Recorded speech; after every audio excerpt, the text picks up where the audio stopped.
I'd like now to introduce you to Dr. Hilary Racher, who completed her PhD in developmental genetics at the University of Calgary, where her research focused on understanding stem cell regulation. Subsequently, Hilary completed a molecular genetics fellowship at Alberta Children's Hospital, followed by a molecular geneticist position at the British Columbia Children's Hospital, before joining Impact Genetics / Dynacare team as the Scientific and Operations Director for Genetics in 2014. In her current role, Hilary provides genetic testing to retinoblastoma patients worldwide, and she's going to give us an overview of genetics and retinoblastoma, which in and of itself is quite the amazing story. Thank you, Hilary. Thank you so much to the organizers for having me tonight. I am here from just outside of Toronto, Ontario, Canada, to speak with you today. Okay. I am going to speak to you about something that's very near and dear to my heart, and that is retinoblastoma genetics. And I did want to also point out, as this individual is very familiar to many of you, the foundations of the genetics lab that I work in today, it was laid by the foundations of Dr. Brenda Galley. So the objectives that I'd like to cover tonight would be to review a brief history of RB, helps us set the stage of where we are today, talk a brief bit about the RB1 protein itself and how it becomes inactivated. I'll dive into heritability versus non-heritable retinoblastoma. I'd also like to take you through a day in the life of a sample at a genetics lab for those that are interested in understanding more. And hopefully there'll be time for us to have some question and answer. So the story for retinoblastoma genetics really begins, it began before 1971, but it really started, some of the foundations started to be laid in 1971 when the scientist Knudsen proposed the two-hit hypothesis. And that began through his observations of retinoblastoma patients. He observed that in situations of family history, that retinoblastoma tended to develop sooner in life, sooner in infancy. And he attributed this to a heritable component, suggesting that individuals with a family history had internal a heritable component, and that all it took was one additional change to trigger that progression into a retinoblastoma tumor. And subsequently, when he was observing retinoblastoma patients whom did not have a family history, the tumor progression tend to happen later in infancy and childhood, suggesting to him that in a sporadic case, it really required two events, two hits, to produce and trigger the formation of a tumor. And he really laid the foundation for this concept of tumor suppressor genes and the two-hit hypothesis. And then through the work of wonderful, great scientists in the early era of human genetics and before the Human Genome Project, in 1986, it was discovered that the retinoblastoma gene resided on chromosome 13. And I'm showing you right in this image a karyotype of the human genome, and pointing out the 23 pairs of chromosomes that each of us contain inside of our cells. So even though the RB1 gene had been identified, it took until 1993 in order to read through the entire distribution of information inside the gene, and really led the foundations to being able to provide genetic testing to retinoblastoma patients. So what does the retinoblastoma gene encode for? It encodes for a very important protein that functions in the cell cycle to regulate the progression of the cell cycle and to stop uncontrolled growth. RB actually marks the first of this type of protein called a tumor suppressor gene. And it's likened to the concept of brakes on a car, stopping that progression of uncontrolled growth. And of course, when not functioning, leads to uncontrolled growth.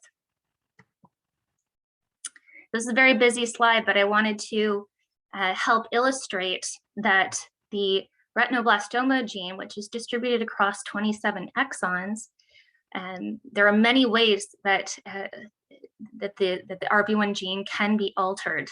And I'm showing you here as a figure of various known pathogenic variants across the RB1 gene. And this is just really a small little snapshot of some of them. They range in various ways from, at the beginning of the gene in the promoter region, a signature called methylation. Methylation profile can occur as a way to turn off the expression of the gene, as well as small changes that disrupt the sequence of the protein, creating an inability to produce the protein, as well as some larger changes like large deletions, in some instances deleting the entire gene itself. So bottom line, there is many ways that the RB1 gene can be altered genetically. And some of them, for the most part, are novel and unique to an individual. And in other instances, there are some small levels of recurrency. So categorizing into the two classes of retinoblastoma, there is the heritable grouping as well as the non-heritable, or sometimes referred to as sporadic retinoblastoma. So published in 2017, it was the clinical community really took the genetics component to retinoblastoma to an elevated level when the American Joint Committee on Cancer recognized the vital role of genetics in retinoblastoma staging, and they incorporated the heritable trait into the TNM-H staging process. So in addition to looking at tumor size and lymph node involvement and the presence or absence of metastasis, heritability is a critical component that the clinical community is using in the staging of a retinoblastoma. And I'll be using the terminology they use in the staging throughout some of my slides to help illustrate the important role. So beginning with more of the classic heritable retinoblastoma, this is in circumstances where one of the child's parents is known to be affected with retinoblastoma and subsequently has passed on their RB1 pathogenic variant to their child. Now this child, like the parent, has a predisposition to future cancers. All cells in their body carry this pathogenic RB1 variant. And subsequently, as Knudsen had hypothesized, has a predisposition at risk profile to develop a second hit and subsequently retinoblastoma in the early progenitor retinal cells. Heritable retinoblastoma can present primarily bilateral, but also unilaterally, and also there are rare instances of a trilateral presentation. So using the TNM-H terminology, an H1 individual has a 50% chance to pass their pathogenic RB1 variant to their offspring, shown here as individuals who have inherited, are also the children of an H1 who have inherited the change, would also be referred to as an H1 heritable retinoblastoma patient. Whereas the children who do not inherit would be referred to as H0.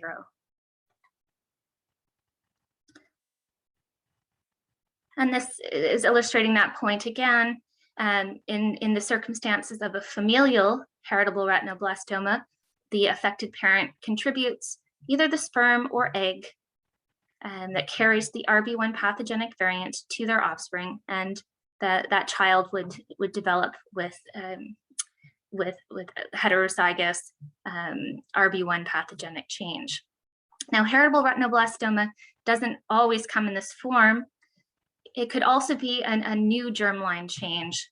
And what I mean by that is the transmitting parent may not themselves be affected, but rather their one of the two germ cells, either the sperm or egg, carries the pathogenic RB1 variant. And subsequently, just like this child, again, this individual carries that RB1 change in all of their cells.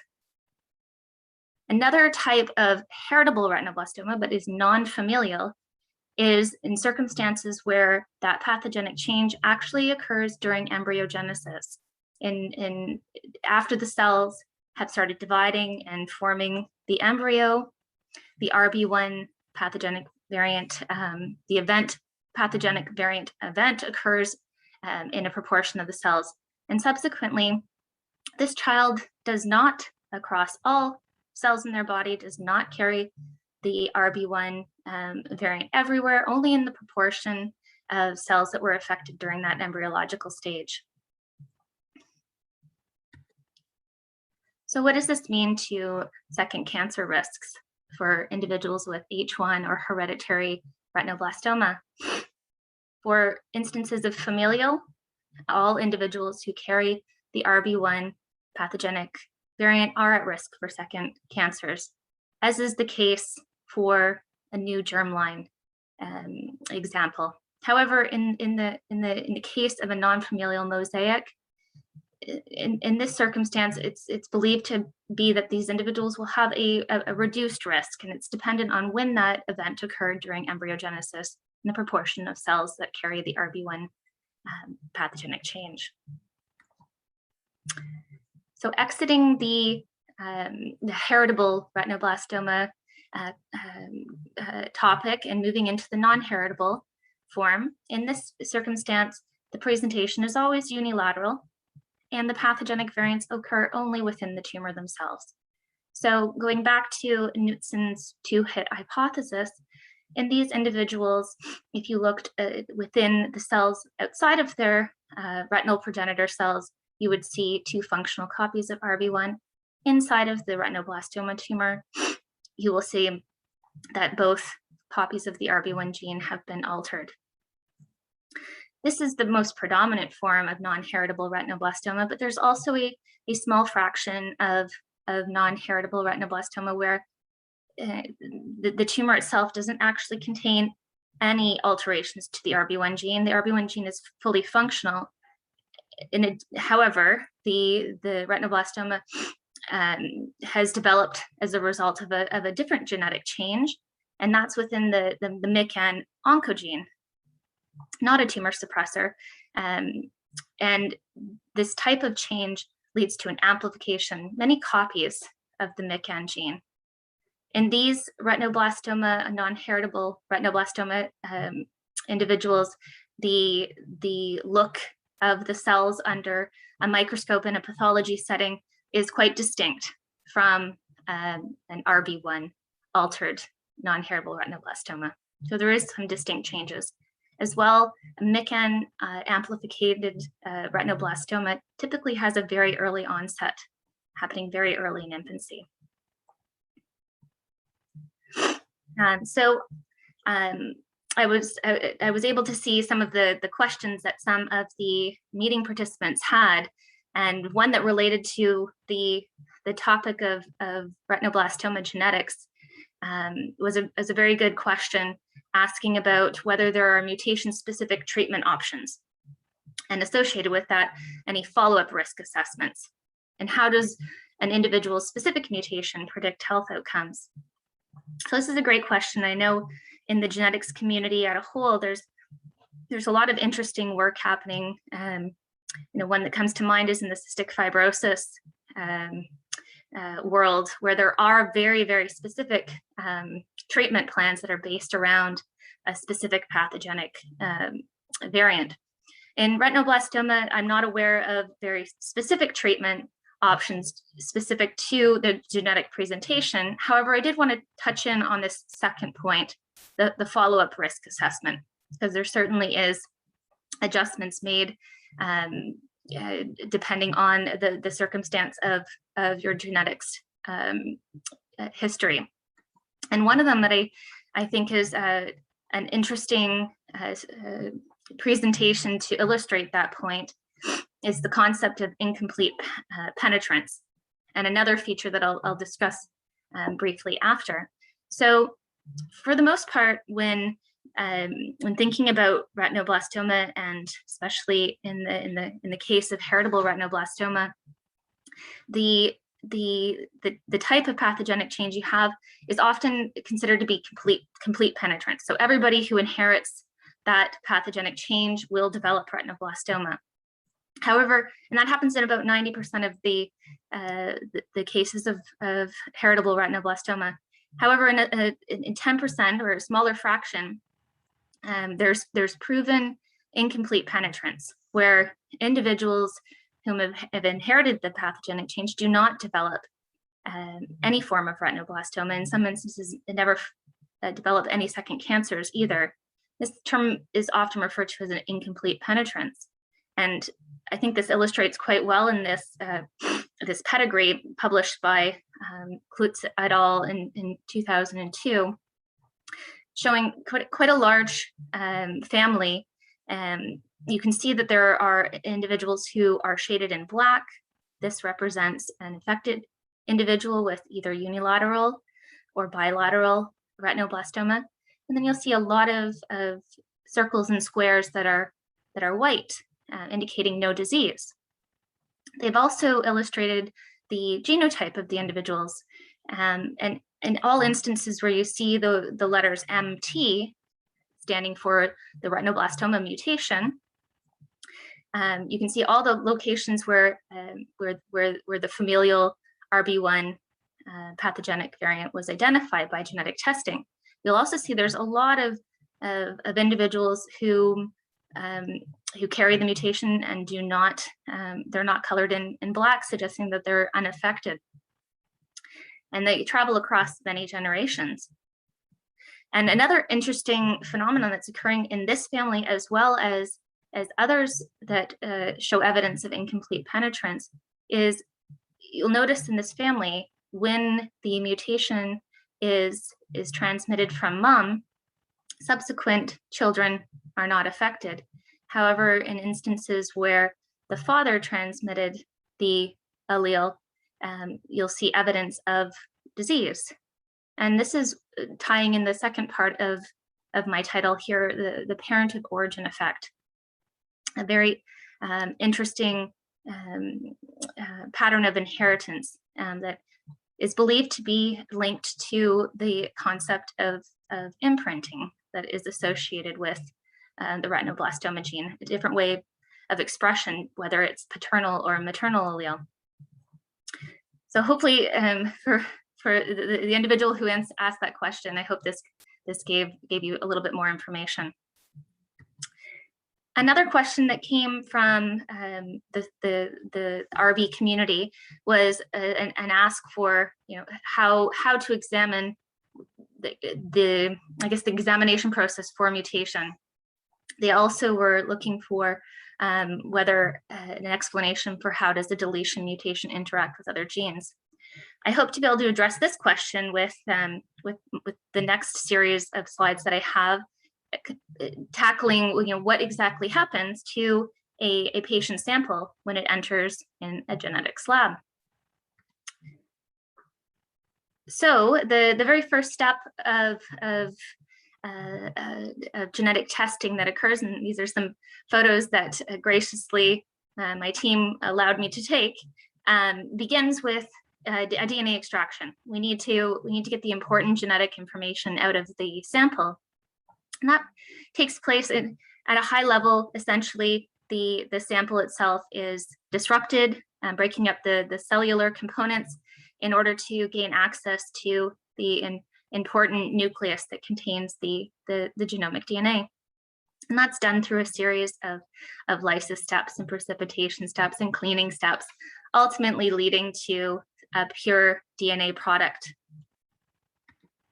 That DNA product now is available for us to examine closely. We go through a series of DNA analysis steps that include steps that like reading through the sequence of the gene itself inside of the patient's sample through DNA sequencing.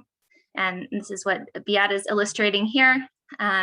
Looking for large deletions and duplications using various techniques for copy number, looking at the RB1 promoter for signatures of excessive methylation,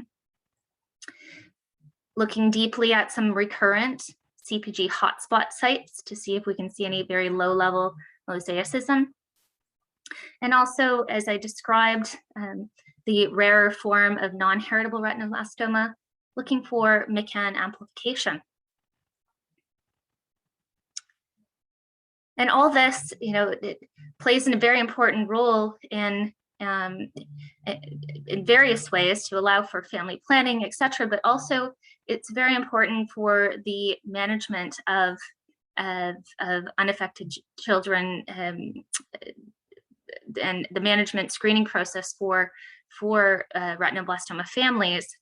Why a lab's detection rate is critical to that management process. And I wanted to illustrate that. I'll come back to this table to explain it a bit better. This is a table that was produced in 2017. This is a statement from the American Association of Ophthalmic Oncologists and Pathologists.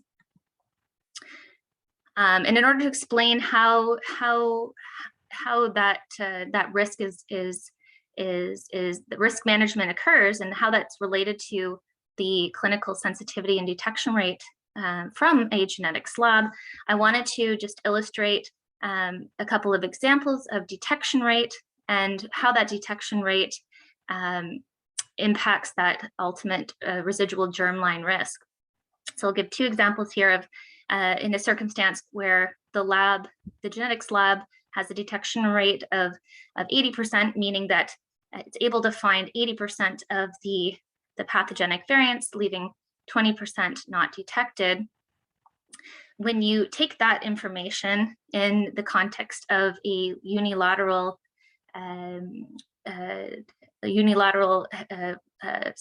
isolated case, this detection rate in combination with what the germline risk is for a unilateral patient leaves a residual risk of carrying a germline pathogenic change to 3%. So I'm just going to take that 3% and apply it to this screening guide, and having that residual risk for a germline change puts that individual and their family in a kind of an intermediate risk category, and for the unaffected children results in a treatment protocol advised by the American Association to include examinations under anesthetic through various parts of childhood.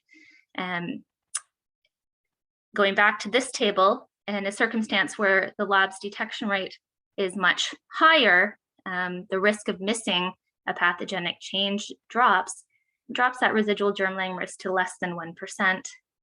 And in that circumstance, less than 1% reduces the need for examinations under anesthetic, and the management risks are managed mainly by the office examinations. So in addition to offering the ability for family members to be tested, there's a direct impact on the detection rate of a genetics lab and the management process for the family. So I thought I'd give you a taste as well, stepping into the shoes of an individual who works in a genetics lab, and expose you to a couple of different example data to help share what we're looking for in a genetics lab. So this is an example of some sequencing data. And you'll see the letters of the human genome, the A, C, G, and T, and an arrow pointing to this one location that's residing in the patient data. It's different from the control. The control has just a letter C in the patient at this site. There's not only a C, but also a T. And when you translate that into the nomenclature used in genetics, what it does is it disrupts the genetic signal and results in a disruption that leads to an inability to produce the RB1 protein. And here's one last example of, I talked about, there's different technologies to look at copy number changes. And what I'm showing you here in this table is the location of the RB1 exons from exon 1 down to exon 27, as well as some flanking genes outside of the RB1 gene. And if you look in this control region, when there's 2 copies of a particular region, the expressed dosage quota is 1, and you'll see across the entire RB1 gene, it drops to 0.5. And this is an example of an individual who's carrying a full RB1 gene deletion. That same data is displayed in this graph. It helps to illustrate the extent of the loss. So this is something that is seen somewhat frequently in various presentations, and that's an entire RB1 gene loss. So I hope that after hearing this presentation, you've had either maybe some refreshers of some knowledge that you previously knew and maybe some new information. So I'd like to leave you with some takeaways. One, that the RB1 gene was the first identified tumor suppressor gene and laid the foundation of the Knudsen 2-hit hypothesis, that both copies of the RB1 gene are damaged, and when that occurs, the progression to disease takes place. There are many ways that the RB1 gene can be inactivated, and most pathogenic variants are de novo, but as I showed in my busy slide, there are instances of recurrent pathogenic changes. There are examples of both familial and non-familial forms of heritable retinoblastoma, and that risk management is impacted by the clinical sensitivity of genetic testing. And with that, I will take any questions that anyone has. Okay, thank you, Hilary. That was amazing, absolutely amazing. You made a very complex topic so much clearer. RB, you're quite right, is the poster child, not just for the history of medicine, but also the discovery of tumor suppressor genes. And with the rapidly evolving technologies and ongoing research, we hopefully will understand even more in the future. And also thanks for answering some questions that arose in the previous session in your talk as well. I'd like to open the floor now to questions for Hilary. We've caught up we're on time. We've got questions until about 10:20 Pacific time. If you pop your question in the Q&A chat box, I'll put them to Hilary, and one came through earlier, in fact, and I will read it. Has there been further research in the location of the mutation? For example, I have exon 3 and 4 deletion, and the lab who performed testing only has 2 people in their database with it. I wonder if it affects the tumor suppressors function differently. Mm-hmm. Yeah, and that's a very common situation, that there's not very many people who share the same pathogenic variant, including deletions, because it does appear that the majority of the time it is a de novo, brand new, unique change in each retinoblastoma case. So yeah, in the case of a deletion, most often it does cause it causes a shift in the sequence of the RB1 gene, and when the cellular machinery tries to read that sequence in the presence of a deletion, it shifts the reading frame off, and it's unable to to produce a functional RB1 protein. So yes, indeed, in most cases where the deletion causes an out of frame change, it will result in an inability to produce the RB1 protein. Thank you for that. Another question from David Huffman. Are there any additional risks for an enucleated patient with sporadic MICAN amplification? That is a good question. For the most part, in a MICAN amplified retinoblastoma case, there's not thought to be additional like second cancer risk. I know that because of the size, it is in comparison to an RB1 inactivated tumor, it is a more aggressive, larger, faster growing tumor. So I think there are risks to the eye and eye health, but I'm not aware of any external secondary risks. Okay, thank you. And there's another question here. Is there any discussion about addressing the RB gene issues with newer technology? Is there any current work being done with stem cells that you're aware of? Yes, good question. Yeah, not to my knowledge. While I was in that field for my PhD studies, I'm not aware of active research on that topic now in retinoblastoma. I don't know if anyone else any other clinicians on the call. I can answer some of that. So certainly in my lab, it's not my lab, the lab that I work at the Centre for Eye Research Australia, we've been looking at induced pluripotent stem cell research, where we are trying to sort of, I guess, grow retinoblastoma in a dish so we can explore what's happening genetically at that level. There is an awful lot of research, as you would know, Hilary, that's going on in this space, and certainly retinoblastoma genetics has led a lot of our understanding of cancer genetics in general.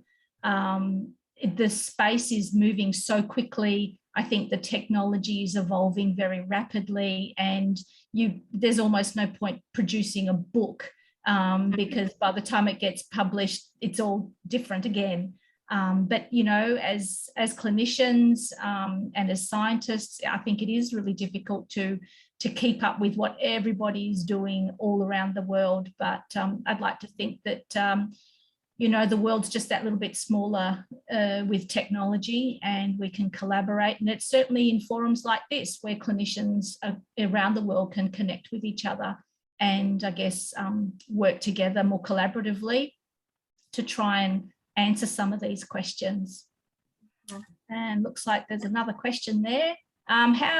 Message from Abby in the UK. How is research progressing on the variations in second cancer risk depending on the individual genetic mutation? Yes, very good question. There was an interesting paper that came out of Germany from Dr. Lohmann's lab where they're attempting to try to tie a little bit more genotype-phenotype correlation and try to build patterns, kind of mirroring some of the work in the cystic fibrosis community to try to help clinicians if a certain type of genetic mutation is found, that this would carry a greater risk for subsequent second cancers, or in circumstances of reduced penetrance, less risk as a result of inheriting a parent of origin reduced penetrant change. I think it's still in its infancy, but I think there are a lot of people, a lot of great minds who are thinking about the patterns and identifying the trends. Being such a rare cancer, it does create some limitations with statistical power, but that's a great example of unification across the world. You can build bigger bigger statistical power by working together. So I think there is a lot of great minds thinking about this. Yeah, sure. And I think I could just add there that where survivorship, you know, is in some countries, in high income countries, certainly in the order of 95, 96, 97, 98, 99%. And yes, our survivors will say, I'm still living and leading a normal life. And because we're looking at a very long lifetime course, we have to wait decades before we can actually put all that together, put the gene change that the individual survivor has and map their lifetime course and all the different cancers that they may or may not have developed, and then look back at what sort of gene change did they have. And as you said, it's the answer will be in the numbers. And again, research collaboration across the globe is going to be critical in this space. Agreed. Any more questions? We've still got about 5 minutes. Oh, there's another one. Hang on a minute. Let me have a look. Okay, Samantha V, is the MICAN mutation detectable in fish or microarray test, or does it need to be either analysed further like RB1 mutations? Yes, it is detectable using fish technology, and the amplification is visible using that approach. In our lab, we're using more of a copy number, more of a quantitative PCR-based approach that we count the copies, but there are various ways to do that in a more cytogenetic manner as well. Yeah, good question. Okay. All right, folks, on that, I think we might close this session now and head into a break. We've caught up.